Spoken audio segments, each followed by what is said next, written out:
Hello everyone, I am भावना सिंह और आज हम कंटिन्यू करेंगे हमारे HCS 2021 के पेपर के analysis. Today the topic that will be covering will be polity. उससे पहले I would like to tell you about our latest initiative by Rashtrapati IAS, that is Dhurandhar batch. This Dhurandhar batch is for HCS 2026। ये available है आपके लिए online भी और offline भी, जिसमें मिलती है आपको पर्सनल मेंटोरशिप, प्री और मेंस दोनों की पूरी syllabus coverage, proper test series और PYQ एनालिसिस। अभी हमारे पास एक 20% ऑफ का लिमिटेड टाइम ऑफर भी चल रहा है, so anyone who is interested can call us on these numbers for the further details. So now moving on to the first question. हमारा पहला क्वेश्चन है इस पेपर का क्वेश्चन नंबर 56। ये क्वेश्चन हमसे पूछता है about the advisory opinion rendered by Supreme Court of India under article 143(1). The first option is Delhi laws act 1951, Keshav Singh 1965, special reference number 2001 and special reference number 1 of 2002। अब अगर किसी को इस क्वेश्चन के बारे में कोई भी आइडिया नहीं है, तब भी वो कुछ छोटी छोटी चीज़ें हैं जिनको अगर हम ध्यान से देखें तो शायद हम इसका आंसर डिड्यूस कर सकते हैं। फर्स्ट ऑफ ऑल, जब भी हम लक्ष्मीकांत पढ़ते हैं, जो कि एक बहुत बेसिक सोर्स है पॉलिटी को कवर करने के लिए, तब हम उसमें डेलीगेटेड लेजिस्लेशंस में दिल्ली एक्ट 1951 के रेफरेंस को देखते हैं। तो इस ऑप्शन की वजह से we can match option number A to third. ये ऑप्शन मैच होते ही हमारा ऑप्शन C और ऑप्शन D कैंसिल आउट हो जाएगा। Now moving on to the next, यहाँ पे हमें दोनों ही ऑप्शंस में B को 1 से मैच करा गया है, तो this is also done. Now अब हमारे को कन्फ्यूजन आएगा ऑप्शन C और ऑप्शन D में। Anybody who is a little aware, उसे ये बात पता है 2002 में गुजरात के असेंबली इलेक्शंस हुए थे, तो इस नॉलेज के बेसिस पे हम इजीली D को 4 से मैच कर सकते हैं और ये मैच होते ही हमारे पास आंसर आ जाता है B।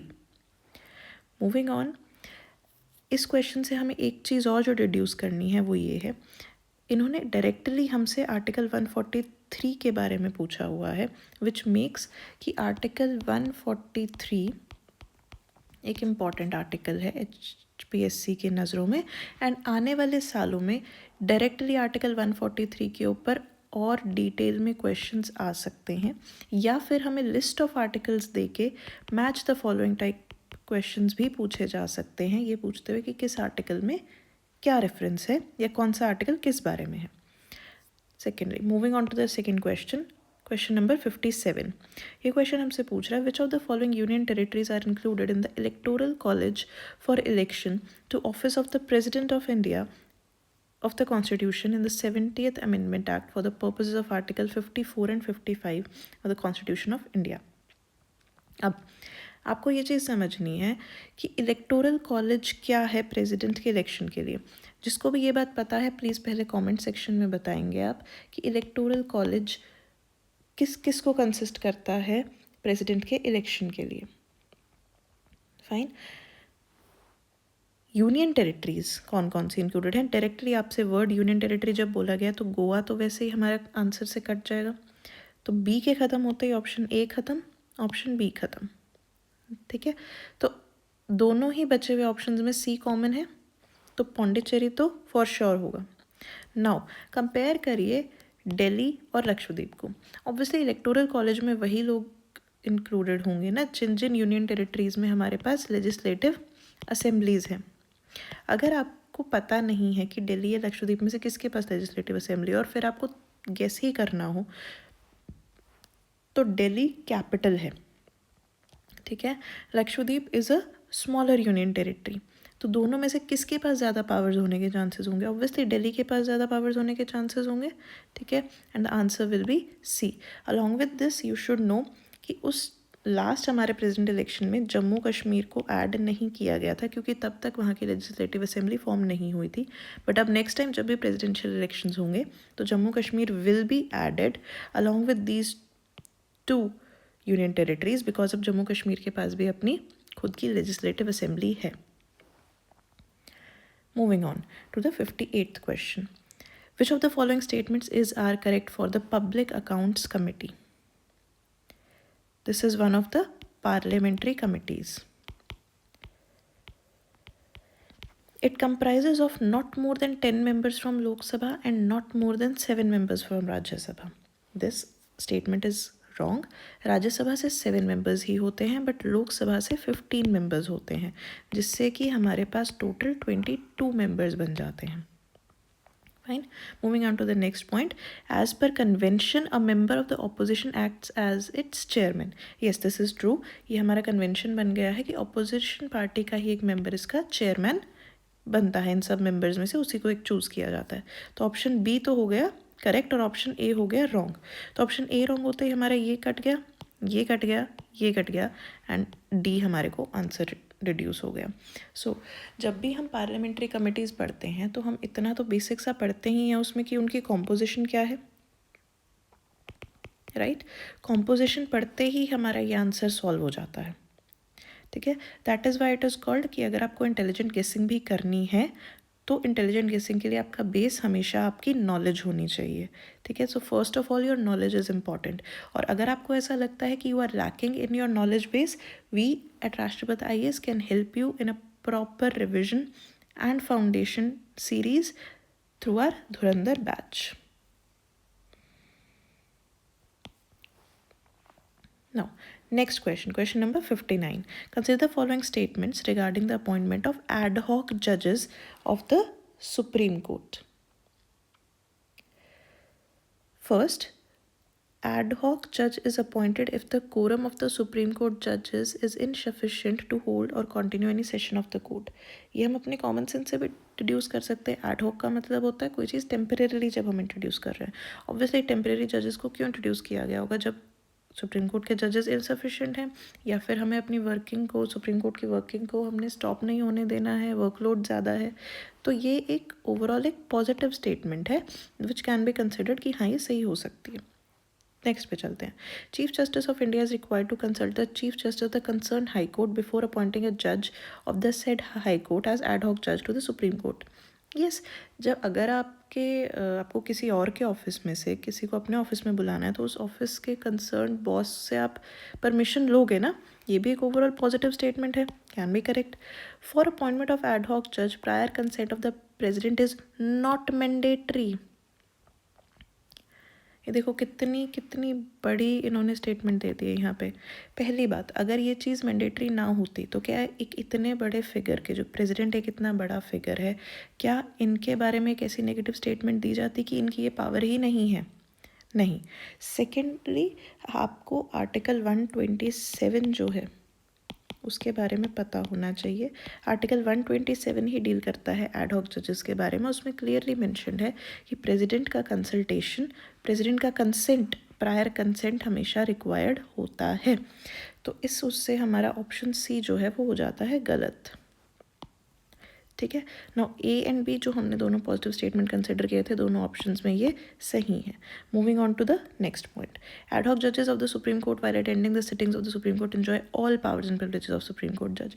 ऑब्वियसली जब वो अब सुप्रीम कोर्ट के जज की तरह एक्ट कर रहे हैं तो वो उसके सारे ही पावर्स को भी इंजॉय करेंगे. ठीक है, ये भी एक अपने आप में एक बहुत नॉर्मल सा पॉजिटिव स्टेटमेंट है. तो हमारा ऑप्शन डी क्या हो जाता है करेक्ट इसमें. Understood. This was the first part of the polity questions in this paper.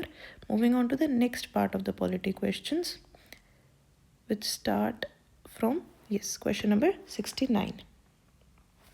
Question number 69 क्या कहता है? Which of the following provisions require ratification from not less than 1/2 of the states for amendment of the constitution? अब सबसे पहले आप मुझे ये बताएंगे कि amendment of the constitution हम किन किन तरह से कर सकते हैं, किस किस तरह की majorities होती हैं. There are 3 types of majorities, वो कौन कौन सी होती हैं.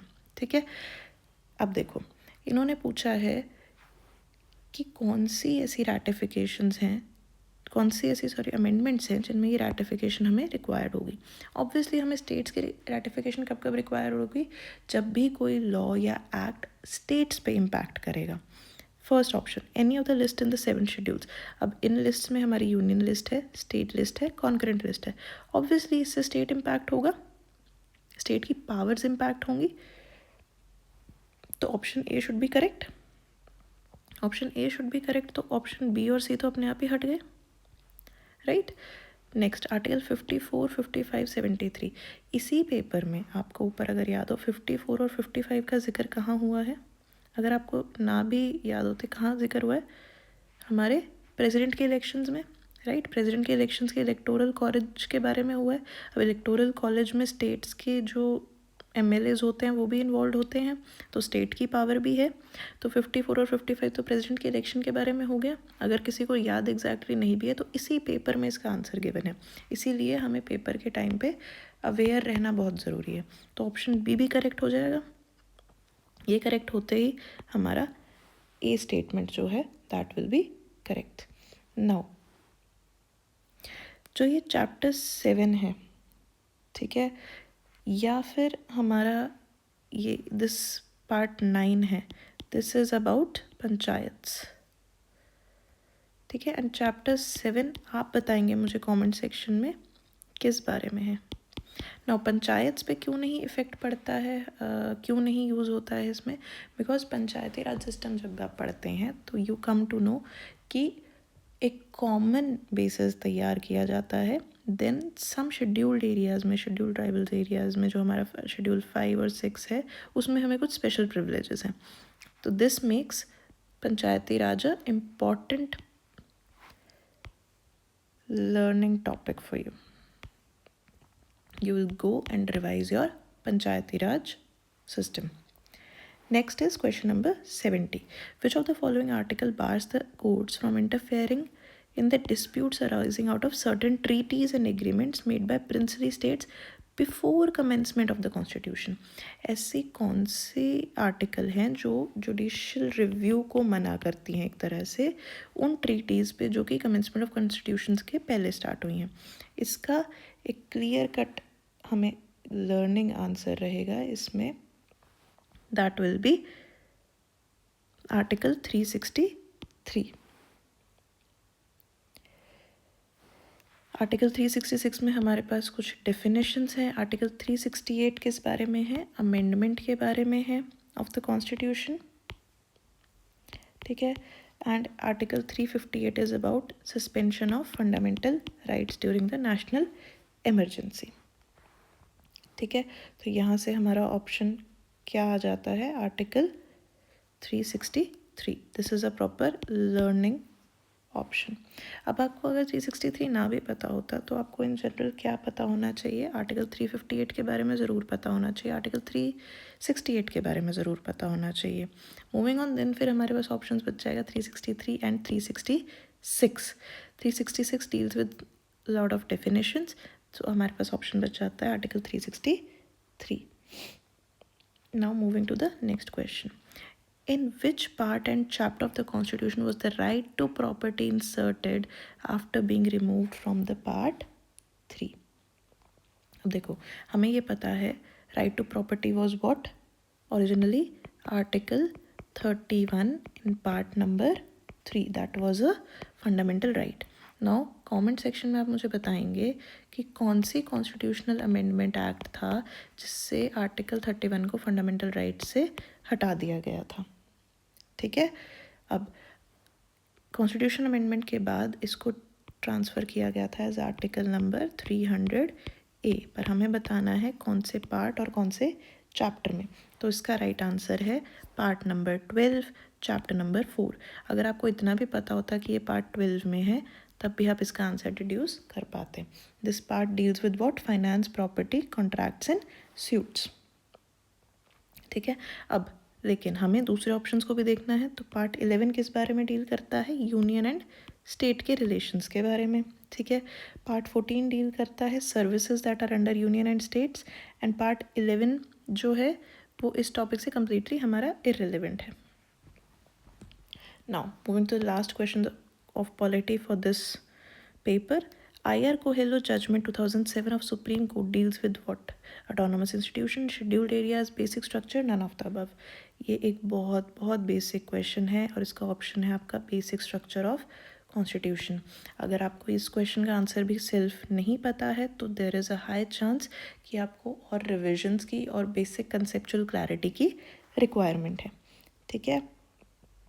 हायर कोरेलो केस में क्या हुआ था, इसमें हमें ये बताया गया था कि जो भी 9th शेड्यूल में हमारे लॉज को डाला गया है after a date that was 24 April 1973, उन सब पे भी जुडिशियल रिव्यू लागू होगा, ठीक है। और वो बेसिक स्ट्रक्चर को क्या नहीं करते होने चाहिए, वायलेट नहीं करते होने चाहिए, ठीक। इससे हमारी जो केशवानंद भारती डॉक्ट्राइन थी उसको भी और स्ट्रेंथन किया गया था। तो these were the questions of 2021 for polity. Again, anybody who's interested to join our HCS 2026 batch, where all experienced mentors will be taking up your classes on a daily basis, जहाँ पे आपको proper हम syllabus को cover करवाएंगे, आपकी revisions होंगी, daily basis पे आपके डाउट्स को सॉल्व किया जाएगा, वीकली टेस्ट्स होंगे and there will be a proper test series in a format जैसे कि HCS आपके टेस्ट लेता है. That's all for today's lecture. Thank you and have a nice day.